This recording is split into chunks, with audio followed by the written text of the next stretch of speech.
Nah, orang zaman dulu bagaimana membagi wilayah? Itu saya temukan datanya tuh keren banget, Mbak.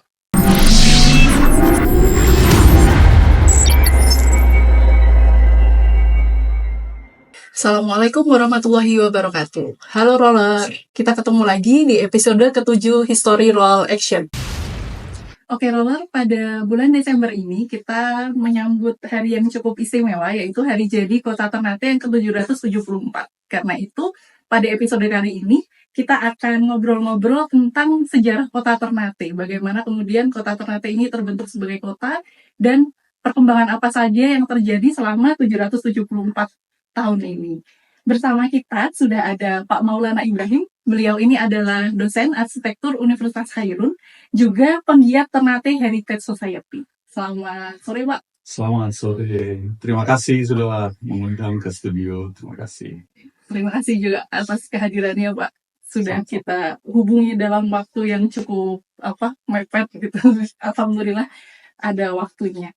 Baik, ini kita bicara tentang sejarah Kota Ternate. Pak Maulana ini kan kebetulan ahli tata kota begitu. Waduh. Saya sempat baca penelitian Bapak tentang perkembangan tata kota Ternate. Kita mungkin Pak Maulana mungkin bisa menjelaskan pada Roller tentang bagaimana kemudian Ternate ini berkembang menjadi kota gitu. Terbentuknya pertama kali Ternate sebagai kota ini bagaimana? Langsung ya, maksudnya pertama langsung strike. Jadi menarik sekali Rollers. Jadi 774 itu bukan angka yang mudah lagi ya. Kalau manusia itu udah nggak mungkin ada yang umur 774. Dan Ternate termasuk salah satu kota yang cukup tua di Indonesia. Bahkan lebih tua dari Batavia. Terus lebih tua dari Jogja. Sebutlah kota-kota budaya, kota terkenal di Indonesia. Kalau dibandingin sama Ternate, kita masih menang banyak di usia. Meskipun kita sedikit kalah sama Palembang udah lebih dari 700 dan beberapa kota tua di Sumatera. Kalau ditanya perkembangannya, panjang nih sebenarnya, tapi bisa kami buat lebih singkat. Dia jadi unik dan spesial karena ada di pulau kecil gunung api aktif. Jadi yang bikin banyak peneliti bertanya-tanya, karena ada pulau di depan kita nih. Kalau kita duduk sini persis di depannya, pulau besarnya tuh, Pulau Halmahera. Orang selalu bertanya-tanya, kenapa kok yang ramenya ada di Ternate gitu. Terus kotanya ada di Ternate, pusat peradaban dan seterusnya ada di Ternate. Kenapa tidak di Halmahera? Gitu. Paradigma itu menarik bagi para peneliti untuk mencari tahu ada apa dengan pulau kecil gunung api aktif ini. Kalau kita kilas balik ke belakang, beberapa sejarawan sudah jelas yang mencatat, meskipun ada banyak perbedaan pendapat. Pendapat awal tuh mereka menyebut dulu hanya ada komunitas, jadi hanya beberapa orang yang tinggal. Itu pun di daerah gunung. Jadi dari gunung turun ke pesisir singkatnya. Dari situlah muncul nama Taranwate. Jadi memang kalau kita teliti dari segi toponimi, dari namanya sih sudah jelas ya. Taranwate, bahasa Ternate asli, bahasa sukunya. Tara itu artinya ke bawah, atau dari tempat tinggi ke tempat yang lebih rendah. No itu kata hubung untuk melakukan sesuatu, ate itu untuk mengait atau memikat bahasa Indonesia, mengumpulkan, mengatur, membuat orang terpikat dan seterusnya. Jadi kalau kita kaitkan dengan data sejarah Kepulauan Rempah-Rempah, nyambungnya tuh pas banget tuh, karena di awal-awal 774 tahun yang lalu, ketemunya tuh 1250 ya. Di situ mulai rame tuh orang datang ke pulau ini. Untuk apa? Kenapa kok pulau kecil? Ada gunung apinya, jauh dari peradaban besar dunia zaman itu. Kok pada kesini orang-orang? Oh, ternyata di sini ada sesuatu yang berharga, yaitu ada rempah-rempah. Dalam hal ini kita lebih populer cengkeh. Kita juga punya pala, tapi beberapa sejarah mencatat lebih populer cengkeh.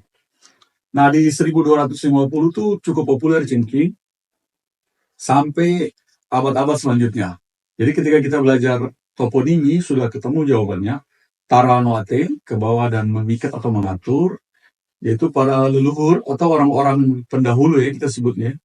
Para pendahulu yang tinggal di pulau ini memerintahkan untuk ke bawah ke daerah pesisir, dari tempat tinggi ke tempat terendah.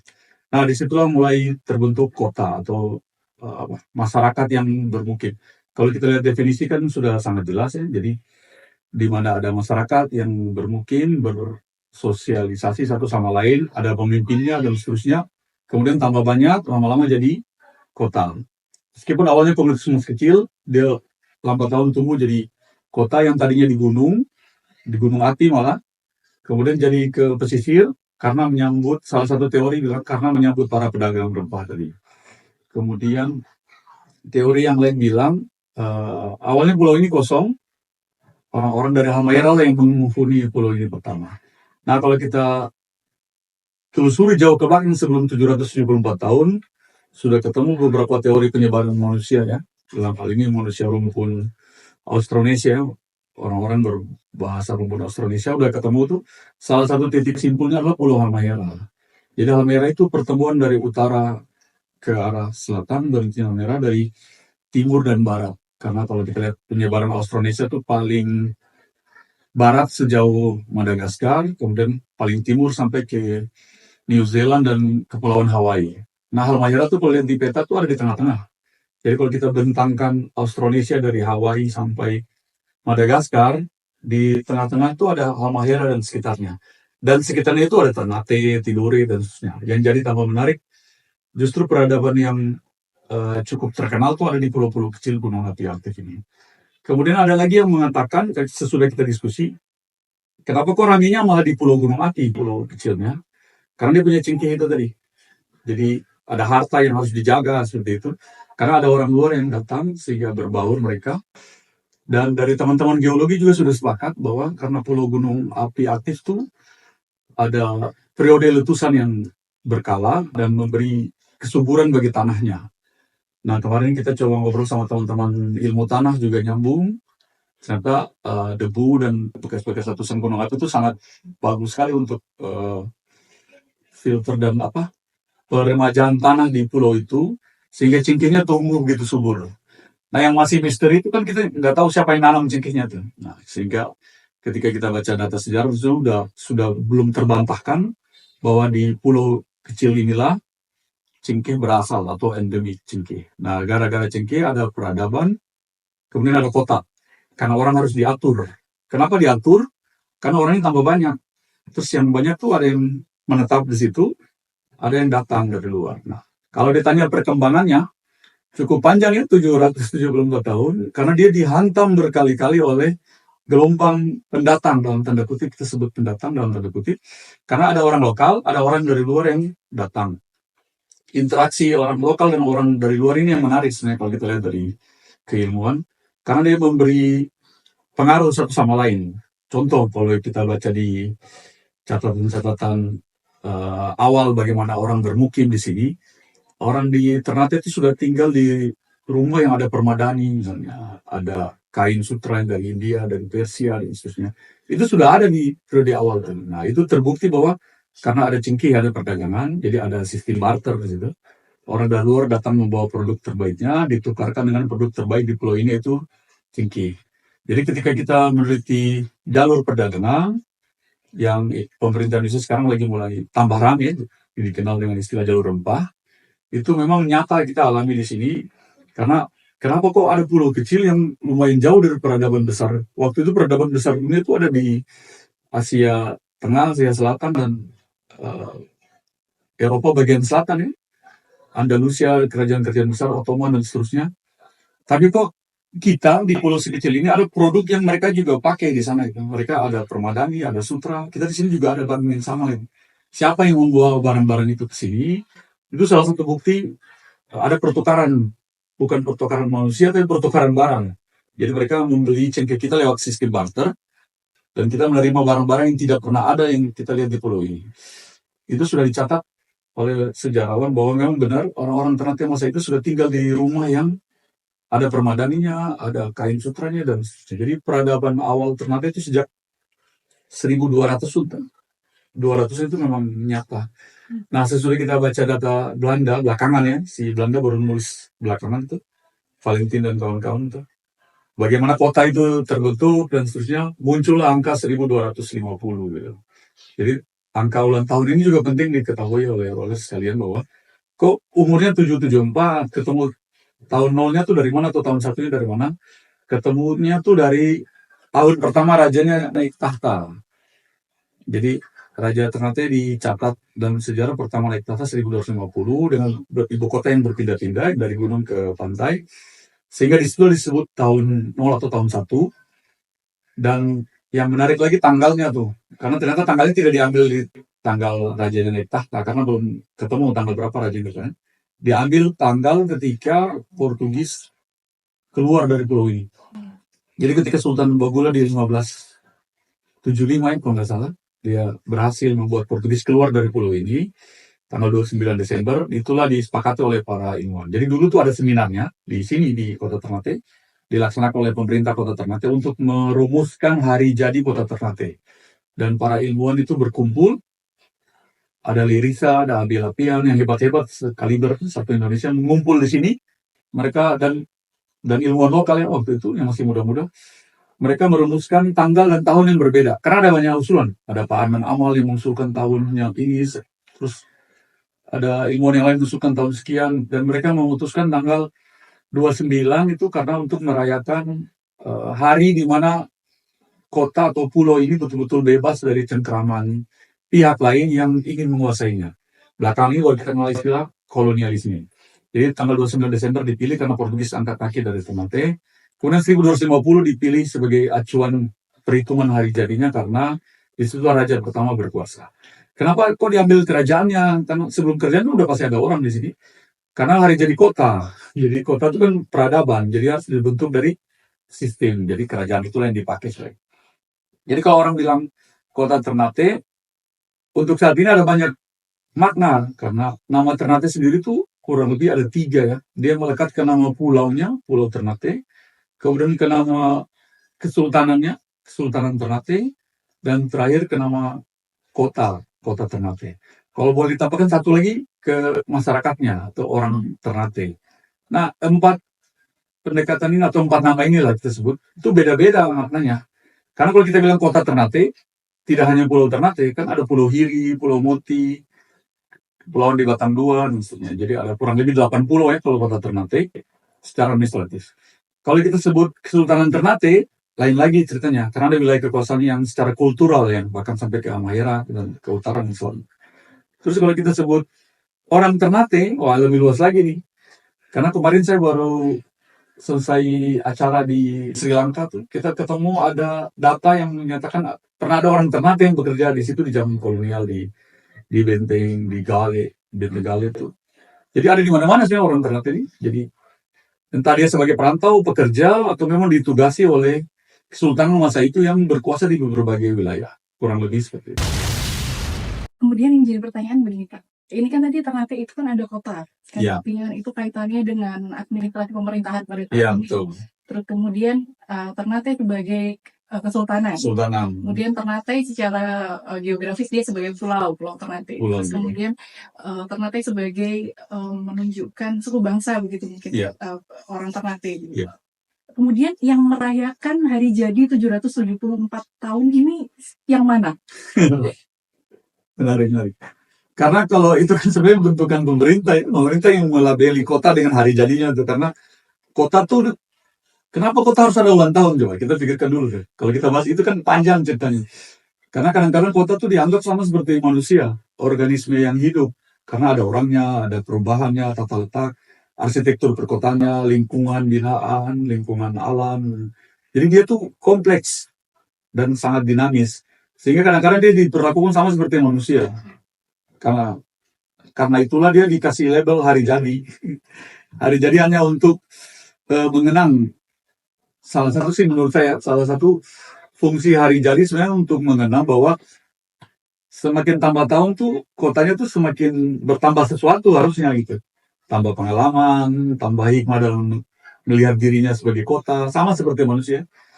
Kalau di dalam Islam kan kita melihat hari jadi bukan malah bertambah, tapi malah berkurang jatah hidup kita kan. Semakin tambah angka tuh, waduh semakin mendekati ke dunia yang lain lah. Dunia yang di bumi semakin kita mau tinggalkan karena angka kita semakin bertambah usia. Nah di kota agak unik, siapa yang merayakan hari jadinya? Ya tentu saja dalam terminologi kota itu sendiri. Ya ada masyarakatnya, ada administratifnya, ada pemerintahannya. Tapi ketika kita baca data, kalau bicara pemerintahan lain lagi, karena di Indonesia juga mengenal sistem hari jadi pemerintahan. Kayak Kota Ternate kan dia punya ulang tahun sendiri tuh. Ulang tahun pemerintah Kota Ternate yang belum terlalu tua, saya lupa angkanya tuh. Karena sesudah kita merdeka, menyambung dengan pertanyaan perkembangan kota, kan kita belum jadi kota begitu. Di periode akhir kolonial kan kita residen sendiri. Lumayan luas wilayah tuh. Bahkan di awal-awal residen tuh Manado, Gorontalo, Ambon, semua ibu kotanya di Ternate, residen Ternate. Setelah itu baru ada istilah sekarang apa namanya? Pemekaran. Jadi Ambon jadi residen sendiri, Manado residen sendiri, Gorontalo residen sendiri. Jadi role sekalian tidak perlu kaget kalau ada orang Ternate pakai bahasanya sehari-hari yang kita sebut bahasa Melayu Ternate. Orang Gorontalo juga paham, orang Manado juga ngerti, orang Ambon apalagi. Karena dulu memang ibu kotanya di sini. Bukan berarti semua ikut gaya bahasa orang Ternate, tapi kalau kita tahu ibu kota lah, dia kan jadi tren tuh. Jadi panutan. Dulu di tahun 80-an, 90-an di zaman radio tuh, hampir semua anak muda gaul di seluruh Indonesia ngomongnya pakai lu gue. Karena pusat peradabannya masih berkibat ke Jakarta kan, radio-radio terkenal zaman radio ya. Zaman internet juga jadi bahasa Inggris yang populer. Dulu kita ngomongnya kayak orang Jakarta semua. Nah jadi gara-gara pusat peradaban, bahasa pun menyebar. Bukan cuma bahasa, sampai ke gastronomi. Jadi teman-teman kalau makan nasi kuning di Ternate, nanti masih ada orang baru yang belum bisa membedakan nasi kuning Ternate dan nasi kuning Manado misalnya. Atau nasi kuning Ambon. Kalau di Jawa kan terkenal tuh. Ada warung nasi kuning Ambon, nasi kuning Manado, ada lagi nasi kuning Ternate, apalagi gitu. Belum lagi Gorontalo. Karena memang mereka tuh dulu satu wilayah administratif yang dibangun oleh kolonial. Ibu kotanya ada di residen Ternate. Jadi ketika kita cerita kota, panjang dan lebar sekali. Di dalam situ ada bahasa, ada kuliner, ada gastronomi, ada peradaban, sosial budaya, hampir semua rumpun ilmu ada. Termasuk bidang ilmu kami, arsitektur dan perkotaan itu sendiri. Jadi ketika kita belajar tata kota, perencanaan atau perancangan kota, urban design. Jadi saya basicnya urban design yang meneliti heritage-nya. Makanya saya aktif di komunitas Ternate Heritage Society karena kita melihat kota tuh ada sesuatu yang intangible. Sesuatu yang tidak berwujud yang melatar belakangi alam pemikiran orang di Ternate. Contoh, kalau mau lihat contoh paling gampang. Orang di Ternate itu tidak mengenal istilah utara, selatan, timur, barat. Itu semua orang pasti tahu tuh. Bahkan pendatang kalau di sini pasti kaget. Karena dia dikasih arah mata angin tuh ke darat, ke lawang, ke atas, ke bawah. Dan itu hanya tidak terjadi di Ternate, di pulau-pulau lain juga gitu. Karena gunung apinya tadi, yang secara kadrullah menjadi pusat di tengah-tengah ya. Kalau kita lihat di Google Earth lah, paling kamu coba buka Ternate Island, muncul di tengah-tengah tuh ada gunung api. Jadi dia kayak pasak patokan gitu. Terus kotanya di gunung api itu. Karena gunung api jadi patokan, sehingga arah mata anginnya pun mengacu ke gunung api. Seperti saudara-saudara kita di Bali punya sistem arah mata angin sendiri, di pulau-pulau lain juga punya. Di sini ada bahasa lokalnya, bahasa Melayunya lebih terkenal yaitu ke darat, ke laut. Jadi ke arah darat, ke arah laut. Jadi orientasi kita tuh sirkel lingkaran, di mana gunung dihadapkan di situlah ke arah darat, sebaliknya ada laut ke arah laut. Terus ada ke atas, ada ke bawah. Nah, ke atas ke bawah ini yang menarik, karena dia bergeser makna sekarang. Dulu ke atas ke bawah itu bagi pemikiran orang Ternate itu karena ada ibu kota. Di mana ada ibu kota di situ, tandanya ada keraton ya. Kita di sini bilangnya kadato atau kedaton bahasa Indonesia. Kalau di Jawa bilangnya keraton ya. Ada banyak perdebatan antara D dan R, sebenarnya itu cuma beda satu huruf. Tapi ketika di mana ada kedaton, di situ jadi ibu kota. Nah, orang zaman dulu bilangnya kalau mau pergi ke kedaton itu ke atas. Karena dia kan sesuatu yang dimuliakan, yang ditinggikan. Kebenaran sekali, kedaton kita yang terakhirnya ada di atas bukit. Bukit Kaimaija atau di sekitar wilayah Limau Jori-Jori atau yang sekarang jadi Kelurahan Sosio. Dia orang Ternate bilang dia tateu sedikit, jadi dia agak keangkat sedikit, jadi cocok sekali mau kemana, ke atas. Ke atas tuh menuju ke arah ibu kota atau keratonnya. Jadi misalnya orang dari Dufa-Dufa kalau mau ke atas ya dia ke keraton, orang dari sini kampus kita ke keraton juga bilang ke atas. Jadi orientasi atas tuh ada di keraton dan bawah sebaliknya. Nah namun sekarang bergeser ya, ke atas tuh lebih dekat, identik dengan ke arah utara. Kalau dari sini kita ada di selatan ke arah utara, semakin mengutari gunung itu disebut ke atas, terus hanya muter balik lagi. Jadi orientasi kita jadi bubar sekarang dengan ke atas ke bawah. Tapi ke arah ke laut itu tetap dipakai ke arah darat, ke arah laut. Yang kedua, orientasi masyarakat kotanya. Orang yang terbiasa tinggal di kota Ternate terbiasa melihat gunung api. Jadi dia jadi waspada ya kalau ada kesiapsiagaan bencana. Dia tahu gunungnya meletus, ada asap dan sebagainya. Kemudian dia terbiasa melihat laut. Nah, entah bagi pendatang saya kurang tahu, karena saya sudah sejak lahir ada di sini. Ketika saya lulus SMA, saya merantau kuliah di Jawa. Saya tidak lihat laut di sana. Kebetulan saya kuliahnya di Jawa yang tidak ada laut di tengah-tengah ya. Memang dia punya laut tapi agak jauh. Saya jadi hilang orientasi hidup ya. Misalnya bingung nih ada di mana gitu. Karena tidak kelihatan lautnya. Gunungnya pun kejauhan gitu. Jadi rata-rata orang Ternate yang lama di Ternate terus merantau keluar, mereka masih bingung arah mata angin karena tidak ada konsep utara, selatan, timur, barat. Kemudian tidak ada acuan, tidak ada sesuatu yang dijadikan orientasi. Nah, di ilmu arsitektur itu penting sekali itu karena misalnya kita mendesain kelas, ada jendela, ada arah bukaan dan seterusnya. Kalau tidak ada orientasi, orang di dalam kelas itu tidak bersemangat belajar. Beberapa riset sebelumnya tuh misalnya orang-orang suku Indian atau aborigin, mereka lebih suka belajar di ruang terbuka, luas. Tapi kalau dimasukin ke dalam kelas, tertutup, jadi bingung, semangat belajarnya nggak ada. Nah, orang Ternate itu saya suka pasang istilah orang outdoor. Kan kelihatan sekali tuh, suka nongkrong di pinggir jalan, suka duduk di tepi pantai, makan pisang goreng, nongkrong, dan sebagainya. Budaya-budaya itu kan, kalau kita tarik sisi positifnya, karena memang dia tinggal di pulau gunung api, yang harus selalu siap siaga, waspada, respon terhadap iklim, dan lain. Jadi ketika dia berpindah ke pulau yang lain yang cukup besar, agak hilang, butuh waktu. Sebenarnya nggak hilang sih, dia butuh waktu untuk menyesuaikan diri. Nanti dia kembali ke sini, menyesuaikan diri lagi. Gunung saja, ini yang paling lucu sekali. Kalau kita tinggal kalau sekarang paling gampang bilang nama kecamatan aja, kecamatan Ternate Tengah, di sekitar Keraton ke arah selatan. Terus tahu-tahu 3 tahun kemudian kita pindah rumah ke arah selatan sini, kita lihat gunung kan bentuknya udah lain tuh. Udah bingung, masa gunungnya kayak gini? Biasanya saya lihat gunung tuh ada gunung apinya deh. Padahal dia sama-sama ada di Pulau Ternate itu. Orientasi terhadap gunungnya aja bingung ketika dia harus berpindah di titik-titik yang lain, karena lingkaran kan. Yang bikin unik lagi Pulau Ternate itu gunungnya tuh tidak terlihat sama dari semua sudut. Semakin kita ke arah utara yang paling gampang kita acu, misalnya pakai mata angin, gunungnya semakin kelihatan gunung apinya. Jadi kalau ditanya perkembangan, siapa yang merayakan, tujuannya apa, menurut saya secara pribadi sebenarnya, merayakan hari jadi Ternate itu sebenarnya untuk mengingat dan sadar diri sekaligus mawas diri kita hidup di pulau kecil, gunung api aktif, penuh dengan segala macam ancamannya, sekaligus kotanya sudah tua, 700 tahun lebih. Masa orang-orangnya masih kayak gini? Misalnya, perilakunya belum berubah, tidak ada yang berubah lebih baik dari tahun sebelumnya. Jadi lebih ke orientasi antara fisik dan non-fisik. Meskipun saya belajar arsitektur penataan kota, tapi lebih dalam saya belajar, nanti kita kalau menata kota, sebenarnya kita menata manusianya sebenarnya. Bentukan fisik itu hanya dampak. Percuma kita bangun infrastruktur yang bagus-bagus dan seterusnya kalau manusianya tidak terbiasa atau tidak punya pengetahuan lah. Istilahnya tidak ada ilmu untuk memanfaatkan infrastruktur, maka tunggulah kehancuran yang Nah, di pulau kecil inilah kita belajar. Setiap bulan Desember, bukan berarti hanya Desember kita diingatkan, tapi selalu kita diingatkan untuk terus belajar bahwa kita ada di pulau kecil yang terbatas sebenarnya. Contoh paling gampang. Kalau gunungnya meletus, kebayang nggak orang yang di sini mau mudik, misalnya akhir tahun nih Desember mau Natalan atau mau ini, kita sudah pesan tiket jauh hari nih, tahu-tahu gunungnya meletus, kan bandarnya tutup, bubar semua tuh orientasi yang planning A, B, C, nggak nyambung, semua hilang tuh. Karena bandara terdekat harus nyebrang ke Halmahera, ke utara di Kau, bandara terdekat, dan harus beli tiket baru.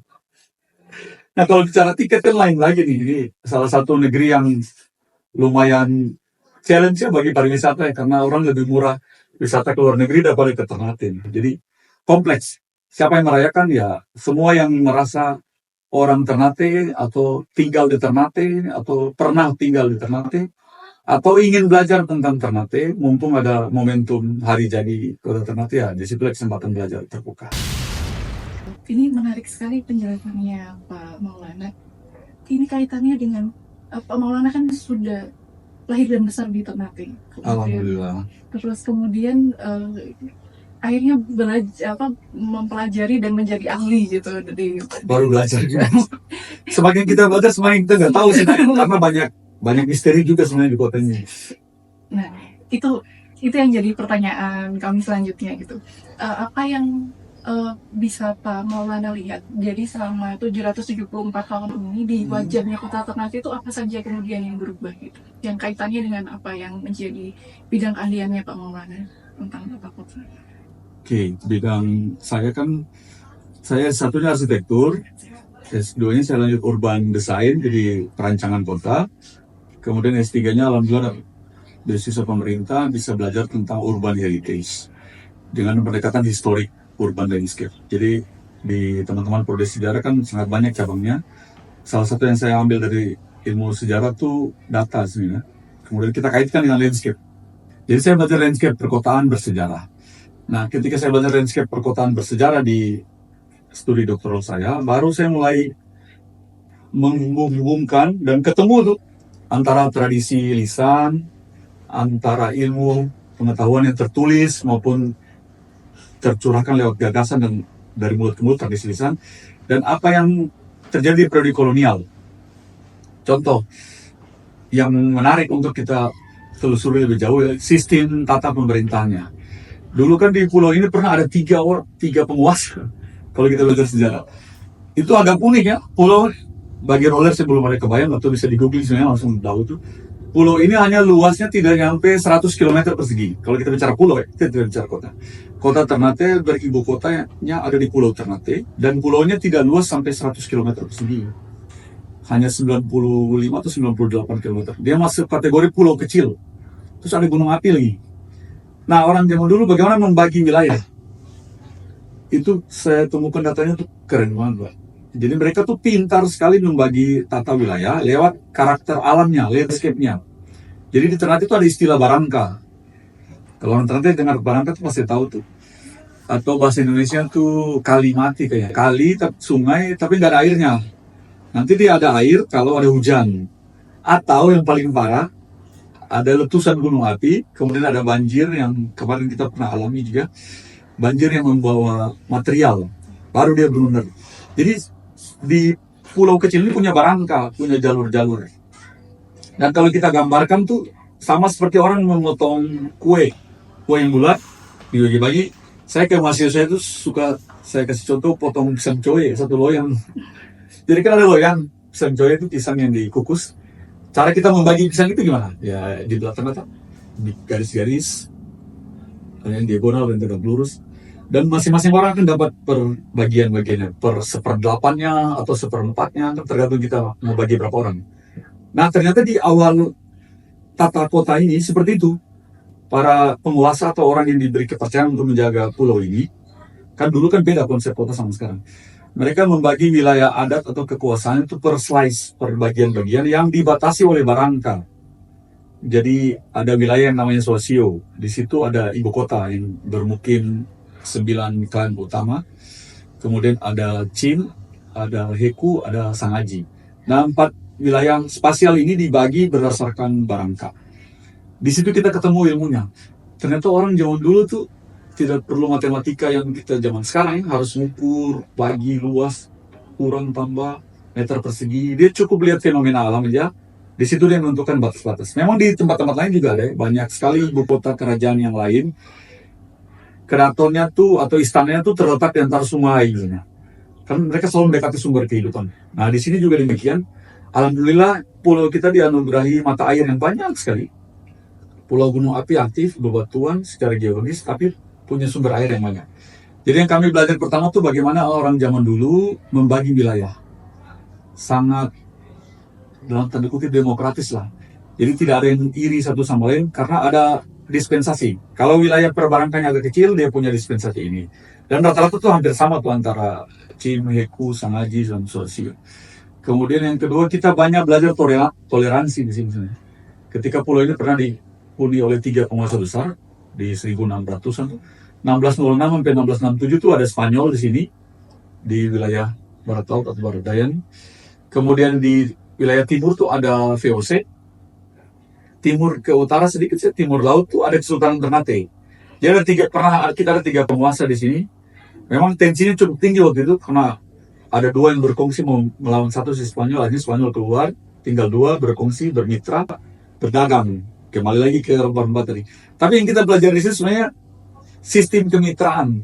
Jadi orang-orang Ternate zaman dulu sudah mengenal kemitraan gitu. Gimana cara membagi wilayah dan kekuasaan lewat perjanjian dagang misalnya. Beda dengan kalau Rollers baca sejarah, bagaimana pelayaran Magelhaens misalnya, dia ketemu beberapa pulau yang dianggap orangnya masih primitif, yang masih diserang pakai tombak segala macam. Ketika mereka sampai di Ternate, mereka bahkan diterima dengan baik dalam tanda kutip tanpa secara langsung. Jadi orang-orang asing ini ketika datang ke pulau ini itu disambut dengan protokoler. Jadi kita belajar sistem pemerintahan di sini.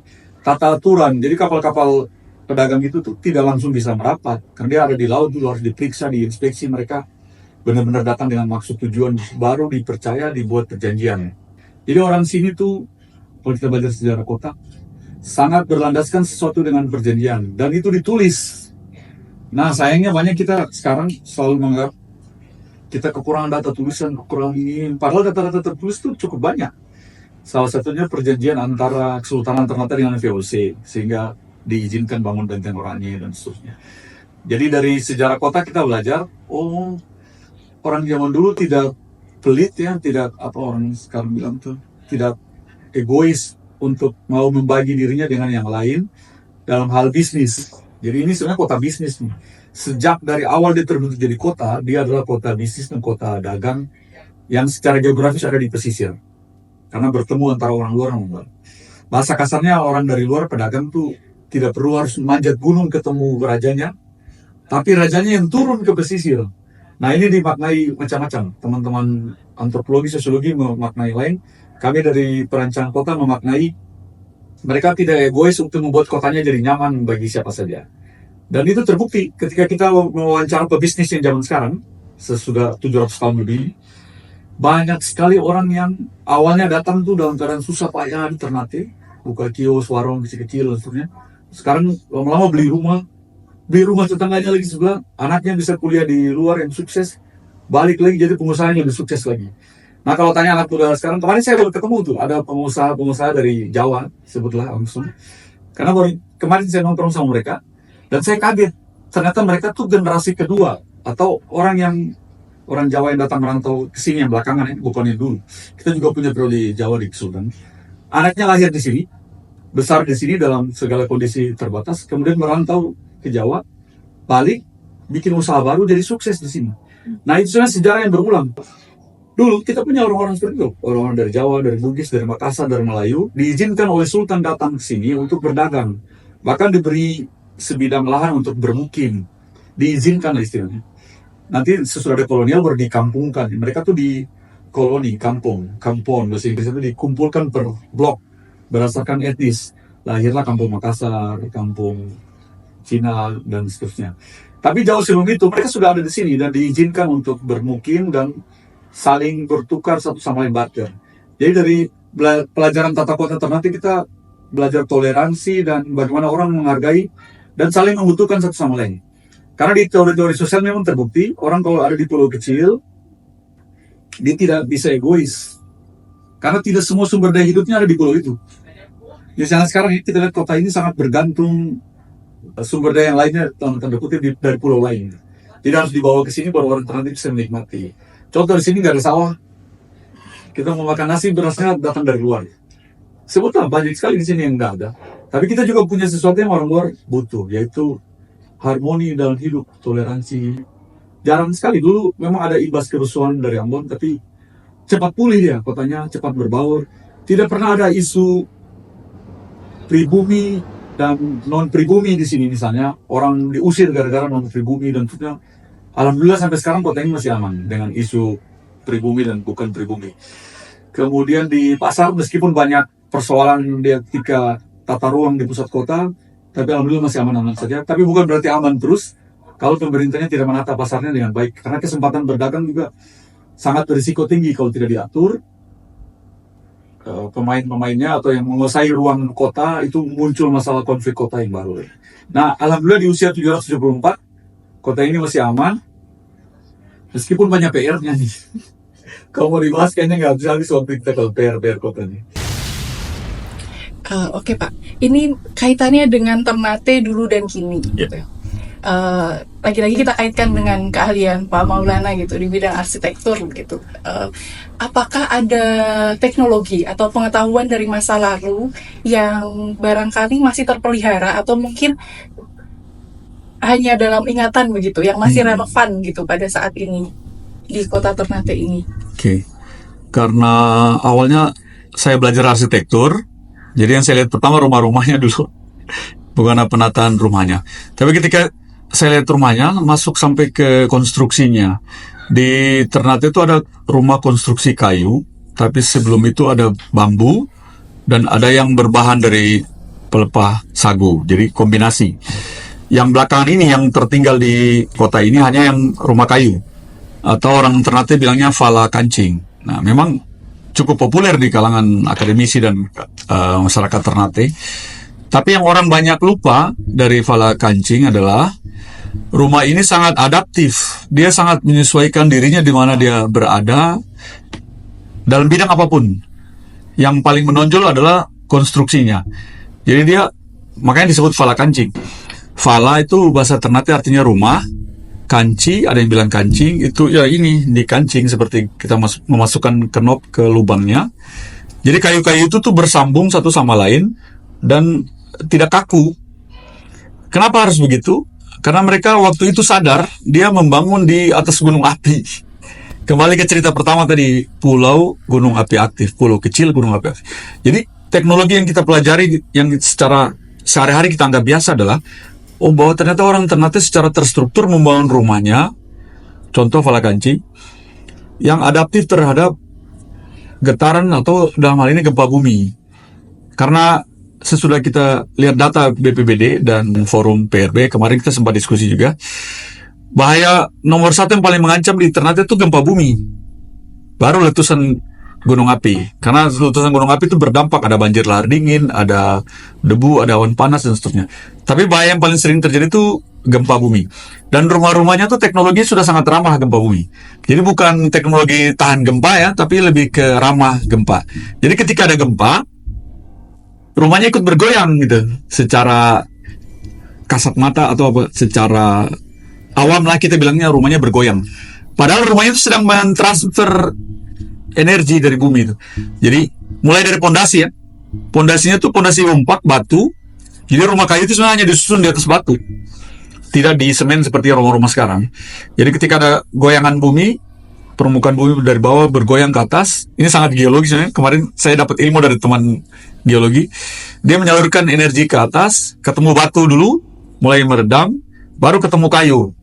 Di struktur kayu ini disebarkan ke kayu-kayu yang lain. Jadi bunyi kayunya tuh. Jadi saya juga punya pengalaman masih kecil. Jadi masa kecil saya sampai SMP saya tinggal di Valakanci di rumah kakek saya. Kita tuh sudah biasa dengar rumahnya bunyi kalau ada gempa.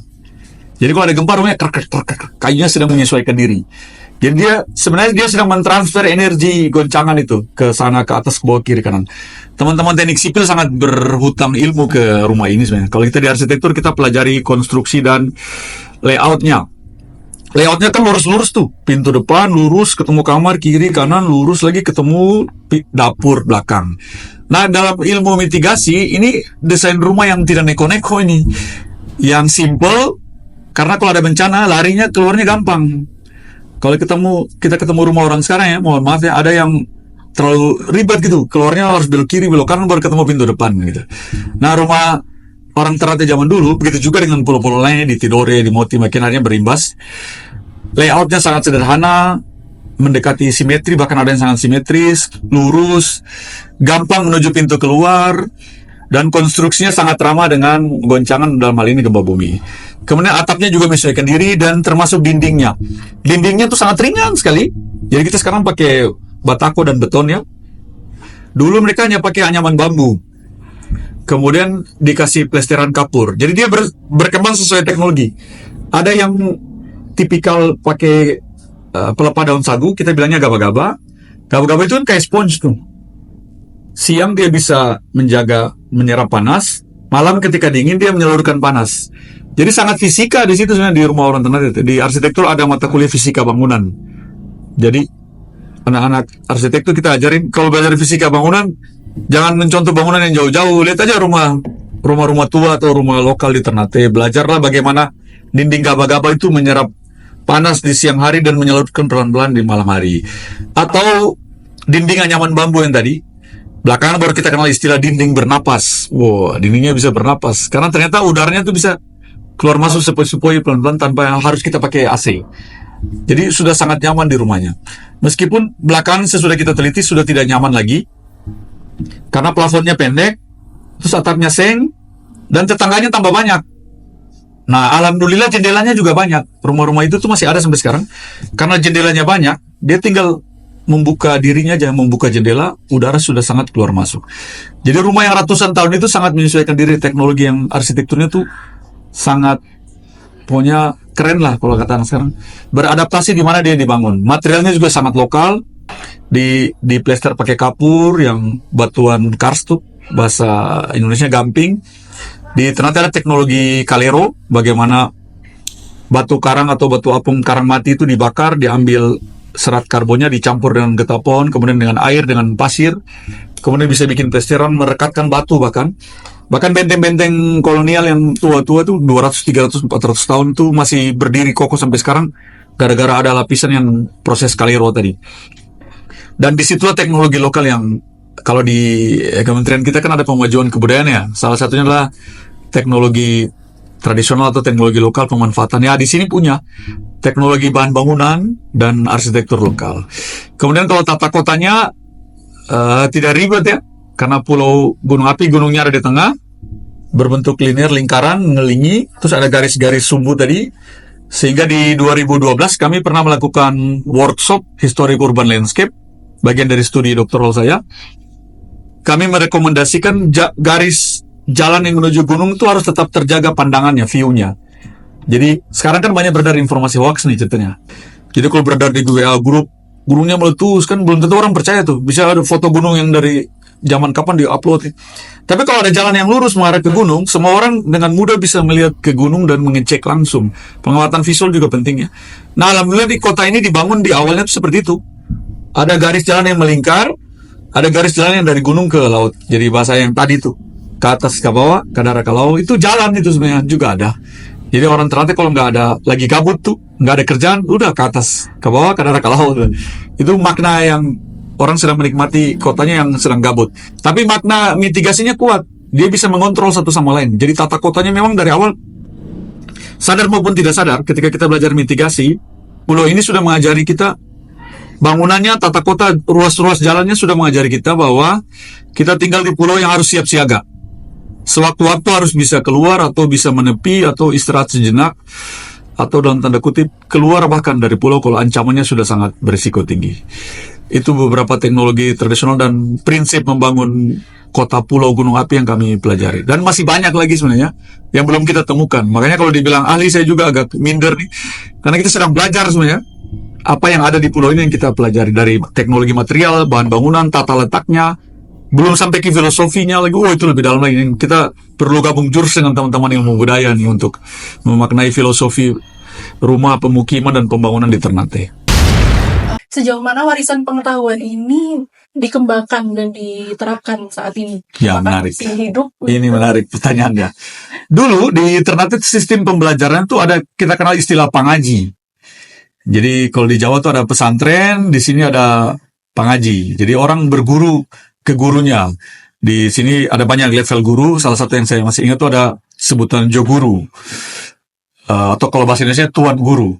Jo itu Tuan, Guru ya guru, sang pengajar. Jadi Jo Guru atau Tuan Guru ini tidak hanya mengajari ilmu agama ya. Banyak orang salah paham, kirain belajar di Jo Guru tuh hanya belajar baca tulis Quran, belajar sholat, dan seterusnya. Tapi si Jo Guru ini juga mengajari ilmu pengetahuan dasar tadi. Salah satunya yang diajari adalah ketukangan. Ketika kita teliti beberapa Jo Guru zaman dulu, mereka punya skill membangun rumah tadi. Makanya ketika ditanya kenapa rumah-rumah itu masih ada sampai sekarang, karena diajari turun-temurun. Beberapa Jo Guru punya skill ketukangan, yaitu tukang bangunan. Kayu-kayu tadi sambungannya seperti apa, membangun rumah seperti apa. Kemudian beberapa Jo Guru juga punya skill melaut. Jadi nelayan, kemudian berkebun, punya cengkeh dan pala. Dan ada juga Jo Guru yang punya skill berhubungan dengan peran laki-laki dan perempuan. Jadi berguru ke guru itu tidak hanya laki-laki, perempuan juga belajar. Mereka juga diajari mulai dari skill dasar seperti skill mengolah pangan, kemudian mengolah sandang pangan, papan. Semua itu diajari tuh di sistem pendidikan awal Ternate. Nah, bergeser ketika kita sudah menjadi Indonesia sistem pendidikan formal, perlahan-lahan mulai berkurang ya, tapi masih ada.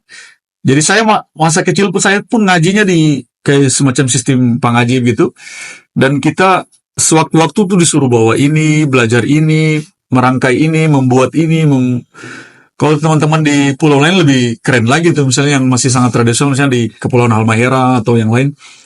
Mereka sampai belajar bikin tikar. Jadi ada pengetahuan lokal yang turun-temurun lewat praktik. Memang tidak ditulis gitu, tapi dipraktikkan secara langsung. Lahirlah teknologi yang lain seperti anyaman, teknologi menyulam untuk perempuan, kemudian memasak, menenun, gastronomi diajarin di situ.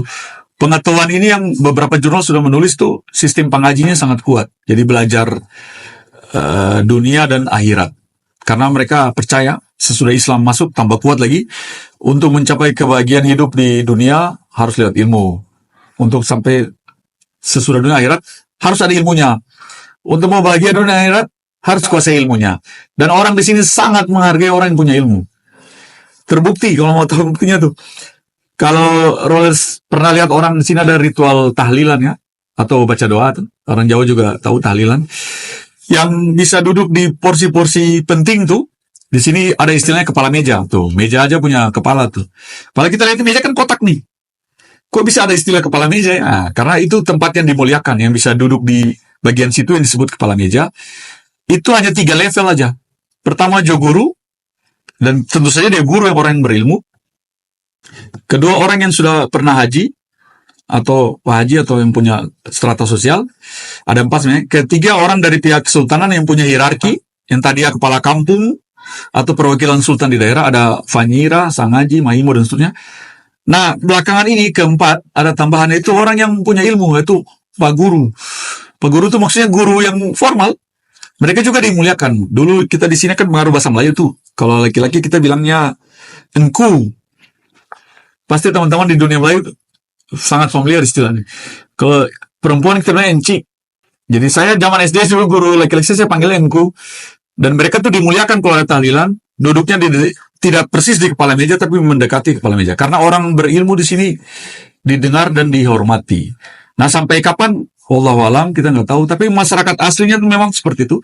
Sangat menghargai pengetahuan. Sehingga kami dari kampus sebenarnya senang sekali nih. Karena masyarakatnya sudah siap menerima ilmu. Sehingga bisa membatasi diri dari berita-berita hoax sebenarnya. Jadi ketika kita bikin pengabdian masyarakat, bikin penelitian, mereka sangat menghargai kita karena dia tahu kita datang dari kampus yang membawa ilmu. Bahkan kita pernah dibuat terharu ketika kita ngantar mahasiswa Kubermas atau KKN tuh.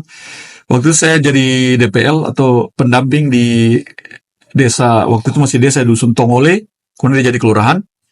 Pak Imamnya tuh kasih sambutan pelepasan tuh, dia terharu. Kami melihat teman-teman dari Unhair masih mau perhatikan kampung kami. Pokoknya yang bikin mewek lah. Dan itu nggak kebayang, dia tuh kampungnya hanya 7 menit dari kantor wali kota waktu itu. Kan wali kotanya masih ada di depan Bank Indonesia. Saya membayangkan orang ngomong kayak gini tuh ada di pelosok utara atau selatan yang dekat perbatasan dengan negara tetangga ya. Itu punya perut. Tapi yang ngomong gini nih orang di Pulau Ternate yang hanya 7 menit ke kantor wali kota. Berarti kan masih ada ketimpangan pertama. Yang kedua, mereka sangat menghargai orang yang berilmu. Dan mereka mau mendengar ilmu kita. Dan diskusi musyawarah itu di sini sangat terbuka. Ya, meskipun kita tidak bisa pungkir ya, kota yang 700 tahun lebih tadi berkembang, sudah banyak bersinggungan dengan permasalahan kota. Tapi alhamdulillah di sini masih cukup normal lah kalau kita pantau dari segi perkembangannya. Dari keilmuan, dari teknologi, masih banyak PR sih sebenarnya. Tadi saya baru singgung material, falakanci dan penataan kota yang linear dan radial. Masih banyak teknologi lokal yang masih kita di kampus berhutang atau jadi PR atau pekerjaan untuk kita teliti lebih jauh lagi. Seiring dengan usia kota yang semakin bertambah. Oke, ini kita nyambung lagi dengan kegiatan Pak Maulana di luar kampus sebagai salah satunya sebagai penggiat di Ternate Heritage Society gitu. Mungkin Pak bisa menceritakan tentang apa kegiatan Pak di sana. Nah, nyambung dengan jawaban saya sebelumnya, karena ilmu tadi, ilmu pengetahuan, teknologi, kami merasa belajar di kampus tuh pendidikan formal ya, masih banyak keterbatasannya. Karena kita ada kurikulum, ada mata kuliah, dan seterusnya. Kemudian di Indonesia ini kan sistem pendidikan pengajarannya kan masih dalam tanda kutip agak kaku ya. Sebelum lahir MBKM, makanya saya termasuk orang yang setuju sekali ada MBKM, karena mahasiswa diberi kesempatan 40 SKS yang dinilai untuk belajar di luar bidang ilmunya. Biar tidak kaku gitu. Karena kalau belajar satu ilmu, kayak orang pakai kacamata kuda aja tuh. Beda kalau kita mau jadi spesialis, kayak belajar di kedokteran, keperawatan, memang dia harus fokus satu itu aja. Tapi tidak menutup kemungkinan belajar yang lain, ilmu sosial dan sebagainya. Kita ini adalah produk-produk yang didoktrin dengan dikotomi ilmu pengetahuan alam dan ilmu pengetahuan sosial yang terpisah. Karena zaman saya SMA tuh, ketika naik kelas 3, IPA sendiri, PS sendiri. Belum lagi ada yang bahasa. Lebih sendiri lagi ya. Dalam tanda kutip tidak dianggap ya, orang-orang yang ada di kelas bahasa tuh, kelasnya cuma 1. IPS 3 atau 4 kelas. IPA bisa sampai 10 kelas. Jadi ada semacam dikotomi bahwa anak IPA lebih unggul dari IPS dan seterusnya. Dan itu yang membentuk perilaku kita sekarang. Jadi ketika kita masuk ke fakultas teknik atau ke fakultas yang lain, ada ego yang cukup tinggi. Kami belajar ini, belajar sains, tekmat, segala macam itu sangat tinggi. Sementara peran ilmu sosial kadang-kadang disepelekan. Padahal masalah di dunia nyata itu tidak hanya didekati secara engineering atau teknis saja. Perlu ilmu lain saling membantu.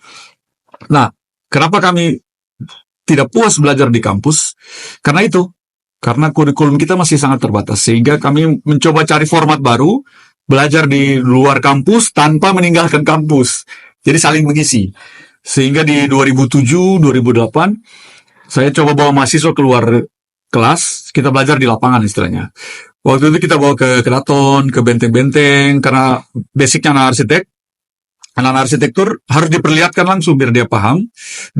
Buat menyentuh materialnya, kayak kita cerita Kalero tadi, Falakanci, dibawa masuk ke rumahnya, disentuh, dilihat, dirasakan, itu lebih cepat ilmunya masuk. Setahun kemudian, banyak orang yang tertarik ikut kegiatan. Jadi nama kegiatan waktu itu jelajah ke beberapa bangunan bersejarah sambil belajar sejarahnya.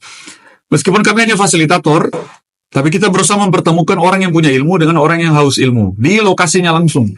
Jadi kalau orang mau belajar Naralamo, kita bawa ke Naralamo, kemudian ada orang yang tahu cerita Naralamo, sudah tunggu di situ, dia ngobrol. Kemudian kita pindah ke titik berikut itu, dengan perjalanan yang mengasihkan. Makanya kita sebut jelajah. Tahun kedua di 2008, sudah banyak orang umum yang tertarik. Kami boleh ikut nggak? Boleh nggak? Gara-gara ada sosial media waktu itu. Awalnya kan kita cuma ada di Facebook posting, banyak peminat, rutin kita bikin jelajah. Kita pernah bikin jelajah, namanya jelajah pusaka karena heritage di Indonesia kan. Setiap minggu selama sebulan full. Jadi setiap hari minggu berturut-turut berseri itu, mulai dari Keraton sampai ke Fala Jawa tuh dibagi per minggunya. Dan antusiasnya warga tuh sangat tinggi. Padahal sebenarnya kita sedang belajar itu. Jadi terutama secara pribadi, waktu itu 2008, saya merasa ilmu yang dipelajari di kampus arsitektur, waktu itu kan saya merantau kuliah di Jawa, masih sangat kurang ilmu arsitektur yang membahas Maluku Utara. Kan nggak mungkin lah zaman 2007-2008 ada kampus di Jawa yang punya mata kuliah khusus bahas Maluku Utara. Belum ada waktu itu. Jadi ketika saya belajar arsitektur Jawa, arsitektur Sunda dan lain, terus saya mempertanyakan diri, terus arsitektur Ternate-nya kita belajar di mana ya? Dalam kurikulum nggak ada gitu. Ya saatnya pulang kampung dan belajar sendiri langsung di kampungnya. Terus saya jadi mikir, kalau saya belajar sendiri nggak seru nih. Karena memang di sini challenge ya kalau belajar sendiri itu pertama bisa bosan, lebih cepat malas dan lain. Ajak orang lain yuk belajar sama-sama. Yang kedua kadang-kadang narasumbernya tuh nggak mau cerita kalau kita datang sendiri. Itu pengalaman saya di lapangan. Jadi kita wawancara orang, dia kayak malas-malasan siapa nih nggak tahu. Tapi coba kita datang 5 orang, 10 orang. Kadang-kadang dia mau ngobrol juga semangat. Ini yang datang banyak berarti ada antusiasme orang mau belajar ke saya nih. Saya dianggap orang berilmu. Nah itu. Awal konsep Ternate Heritage Society seperti itu. Buat jelajah dulu, buat orang datang belajar. Yang jadi pertanyaan adalah kenapa harus belajar itu? Karena kami waktu itu merasa prihatin dengan kondisi warisan budaya atau heritage di Ternate yang semakin ditinggalkan, tidak dipedulikan gitu. Lama-lama bisa rusak, bisa hilang. Falakanci yang sangat ramah dengan gempa tadi itu lama-lama bisa diganti rumah beton semua. Dan itu terjadi. Dari 2007 ke 2024 itu sudah sangat banyak Falakanci berubah jadi rumah beton. Dan kurang kepedulian. Alhamdulillah di Ternate sudah ada Perda Cagar Budaya, sudah mulai dilindungi.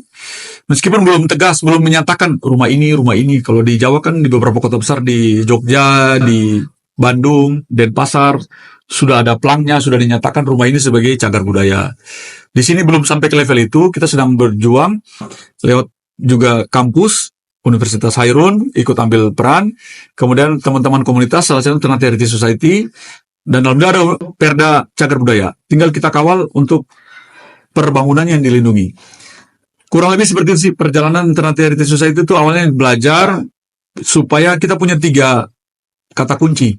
Pertama, bikin orang kenal dulu. Sesudah dia kenal, dia mulai muncul rasa cinta gitu. Sama kayak manusia kan tak kenal maka tak sayang gitu. Cinta dan kasih sayang itu tumbuh karena mengenal. Begitu juga dengan bangunan tua, arsitektur, benteng, lingkungan. Kalau nggak dikenali, apaan nih batu yang disusun-susun. Terus orang lalu lalang ke atas ke bawah, orang ternyata cuma lihat ngarah lamun tanpa tahu cerita, dicuekin aja gitu. Jadi ketika diajak belajar, wah ternyata bangunan ini punya nilai ya, punya cerita. Lama-lama dia mulai sayang dan cinta. Sayangnya, kok atapnya rusak. Sayangnya dindingnya nggak diperbaiki gitu. Sehingga ketika dia punya rasa cinta atau sayang, dia mau naik ke level yang paling tinggi, yaitu ikut melestarikan. Karena disitulah pesan kita sebenarnya. Pelestarian itu bukan hanya tugas pemerintah. Selama ini orang salah kaprah, sering dianggap ada balai A, balai B yang tugasnya untuk pelestarian. Kasihan mereka kalau ditinggal sendiri tuh nggak selesai-selesai kerjaannya. Sudah terbatas SDM, terbatas anggaran, rakyatnya nggak mau mendukung lagi. Nah, maka gerakan jelajah pusaka atau belajar di lapangan itu sebenarnya untuk membentuk rasa cinta dan mau ikut melestarikan. Minimal anak muda yang kita target, mereka yang tinggal di Palakanci itu bisa bangga dan mempengaruhi orang tuanya untuk tidak membongkar rumahnya. Itu paling minimal. Yang kedua, mereka yang ketika lulus kuliah jadi pengusaha, target kita juga sampai situ sebenarnya. Ketika dia mau jadi pengusaha, dia bisa manfaatkan Palakanci lagi untuk kepentingan bisnis yang menguntungkan, sehingga ada biaya perawatan. Kan di Trans sudah mulai banyak nih. Sudah mulai ada kedai kopi yang pakai Palakanci, kemudian ada kedai tempat anak muda nongkrong yang memanfaatkan Palakanci, ada restoran memanfaatkan Palakanci, ada kantor memanfaatkan Palakanci, ada tempat mengaji. Kemarin saya bikin penelitian juga pemanfaatan Palakanci, reuse dengan metode adaptive reuse. Kemudian kita uji sistem ketahanan mitigasinya, alhamdulillah masih aman, struktur konstruksinya masih aman dan pemanfaatan fungsi dalamnya juga masih aman. Jadi dengan belajar heritage atau jelajah jalan-jalan, pikiran lebih terbuka, sensor kita lebih gerak, lebih nyaman, karena kita ada pembanding, duduk di kelas, belajar sejarah, kadang-kadang membosankan, mohon maaf ya teman-teman sejarah, cuma duduk, lihat, dengar kan membosankan, meskipun ada tayangan ya, kan tidak semua orang suka tayangan video, ada yang suka audio, dan lain. Tapi coba orang itu diajak ke lapangan, diperlihatkan langsung, disentuh, didengarkan langsung, atau ikut bergiat. Misalnya kita punya seri jelajah pusaka Ibu Kota Kesultanan, orang-orang ini diajak ke Kedaton, dan bahkan banyak sekali pendaftarnya karena semua orang rata-rata belum pernah masuk Kedaton, masih menganggap eksklusif nih, bisa nggak. Ternyata ketika dibuka jelajah Ibu Kota Kesultanan, orang pada masuk semua dan gratis ya kita bikin. Dan bukan cuma kita bawa masuk orang ke Kedaton, tapi kita bikin orang terlibat dalam aktivitas di Kedaton. Contoh, kita punya jelajah yang ke Kedaton itu sengaja dibikin hari Minggu supaya kita datang ke Kedaton lewat pintu belakang pendopo, ketemu ibu-ibu yang sedang mengiris bunga itu, sedang mempersiapkan ritual. Nah, anak-anak ini bisa terlibat, bisa menyentuh bunganya, bisa lihat, bisa kalau diizinin bisa ikut motong. Dan itu kan pembelajaran yang luar biasa tuh, sensorik, motorik semua tuh. Apa istilahnya pedagoginya main di situ. Metode belajar seperti itu sekarang yang sedang rame dan sedang disukai anak muda lah. Bahkan kita pernah bikin jelajah pusaka khusus anak TK. TK SD sudah masuk ke Kedaton. Bukan berarti kita bermaksud menggurui ya, tapi justru dari anak-anak ini kita dapat banyak pertanyaan yang jitu. Oh, anak kecil aja mikir gini. Mereka bahkan sampai nanya waktu itu. Pak nanya atau kakak nanya, tadi diceritain sultannya ada 49. Terus ditanya, kok sultannya banyak banget? Kan mereka nggak pikir sultan yang meninggal dulu baru diganti, meninggal. Dia pikirnya tuh 49 tuh masih ada semua gitu. Ya udah kesitu kita mulai mikir, oh iya anak-anak berpikir sesederhana itu, bagaimana cara ilmu itu ditransfer dan seterusnya. Jadi seru sekali tuh mengajak anak-anak belajar langsung, belajar sejarah langsung di lokasinya. Bukan berarti setiap hari harus ke lokasi ya. Ada juga teori harus dipelajari di kelas, ada buku yang harus dibaca, dan kadang-kadang jelajah kita tuh juga ada bukunya. Kita mention judul buku, Kita bilang kadang-kadang kita sosokan, ada di halaman sekian, sekian, sekian, biar orang tuh dipancing untuk cari bukunya, biar nggak langsung percaya ke kita gitu.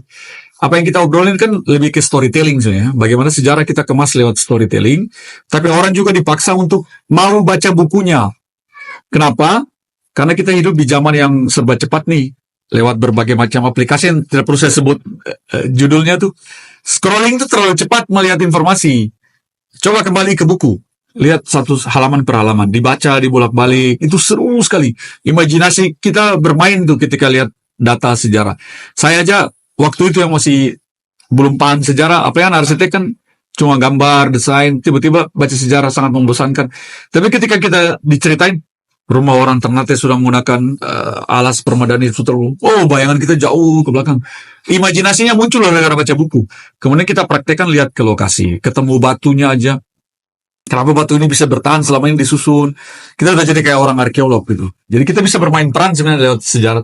Sewaktu-waktu kita jadi pujangga gitu. Kita lihat sastra lisan Dorobulolo. Wah, ini terbukti ada di sini, ada di situ dan seterusnya. Jadi kehadiran Ternate Heritage waktu itu sebenarnya untuk belajar bersama. Bukan berarti dia menggurui, tapi dia juga sedang belajar dan dia mengajak orang warga Ternate. Dan kita punya jelajah spesial di bulan Desember ini untuk merayakan hari jadi Ternate sesuai temanya, yaitu jelajah Fora Madiahi Castella. Jadi orang yang tidak tahu kenapa hari jadi Ternate ada di bulan Desember, kenapa tanggal 29, kenapa tahunnya tahun sekian, itu diajak langsung ke lapangan, diceritakan langsung di lokasi dengan harapan lebih muncul pemahaman, mengenal, mencintai, dan ikut melestarikan. Syukur-syukur bikin program baru, karena kepuasan berkomunitas sesungguhnya. Saya kutip beberapa senior yang hebat-hebat, mereka selalu bilang, kepuasan kita bikin komunitas, karena Ternate Heritage Society kan komunitas, adalah ketika visi misi kita, atau gerakan yang kita bawa di komunitas itu, dilakukan oleh orang lain. Ini barangkali untuk sebagai pertanyaan penutup ya Pak ya.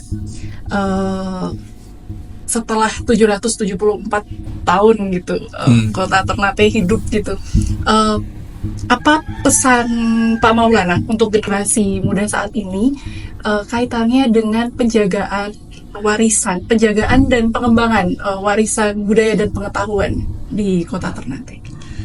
Ya, karena saya pendidik, tentu saya pesan pertama itu belajar. Jadi jangan pernah bosan belajar. Jangan pernah kita merasa cukup dengan ilmu yang kita miliki. Karena di usia-usia anak muda kan kadang-kadang sudah belajar sedikit, sudah merasa tahu banyak. Padahal semakin kita banyak belajar, justru kita semakin tahu, waduh masih haus ilmu nih. Jadi jangan pernah merasa kenyang, istilahnya kalau para motivator tuh. Selalu merasa lapar. Nah, itu penting banget tuh, melapar pengetahuan. Dan yang kedua, ilmu itu tidak hanya ada di dalam kampus atau di sekolah. Dia ada di dalam buku, dia ada di bangunan, dia ada di lingkungan binaan, dia ada di alam raya, dia ada di mana saja, dan kita nggak boleh alergi untuk belajar. Sesudah kita belajar, harus betul-betul dipahami dan dikembangkan, karena tadi tanya pengembangan. Dikembangkan sesuai dengan zaman kehidupan adik-adik sekalian untuk generasi penerus ini. Sekarang lagi banyak masalah di bidang ini. Bukan berarti kita harus ikut hits dan tren ya. Bukan seperti itu pesan saya. Jadi pesan saya adalah, ada masalah di bidang apa, coba ilmu kita membahas untuk menyelesaikannya. Contoh, Ternate belakang ini banyak masalah di bidang sampah dan kebersihan lingkungan. Nah, apa peran orang yang belajar sejarah terhadap sampah dan lingkungan? Nah, cari titik temunya. Apa peran teman-teman yang belajar arsitektur terhadap sampah dan lingkungan? Cari titik temunya. Jadi sesudah belajar, ilmunya dipakai untuk menyelesaikan masalah. Dan tidak boleh sendirian. Harus kata kunci yang ketiga adalah bekerja sama atau kolaborasi. Jadi saling gabung jurus lah istilahnya buat anak muda. Dan anak muda itu sudah punya sebenarnya semua itu. Tinggal kita dorong aja, kita kuatkan, kita semangati dan kita dukung ekosistem mereka. Sekarang anak muda Ternate hebat-hebat. Saya sering lihat di sosial media, ada banyak ide yang bertukar, yang bercampur atau membangun sesuatu dengan lintas jurusan, itu sudah mulai. Makanya kita sering disebut kota komunitas, kota rempah, kota gastronomi, kota pusaka, apapun istilah yang disematkan ke kota ini. Yang paling penting adalah generasi mudanya berbuat apa untuk kemajuan kota yang sudah 774 tahun ini. Oke. Baik, itu tadi menarik sekali obrolan kita. Kayaknya tambah menarik kalau dilanjutkan, tapi waktu kita terbatas nih Pak. Itu tadi Roller, obrolan kita tentang Ternate dari masa lalu hingga masa kini, menyambut 774 tahun hari jadi kota Ternate. Jangan lupa ikuti obrolan-obrolan menarik kita lainnya di History Roll Action.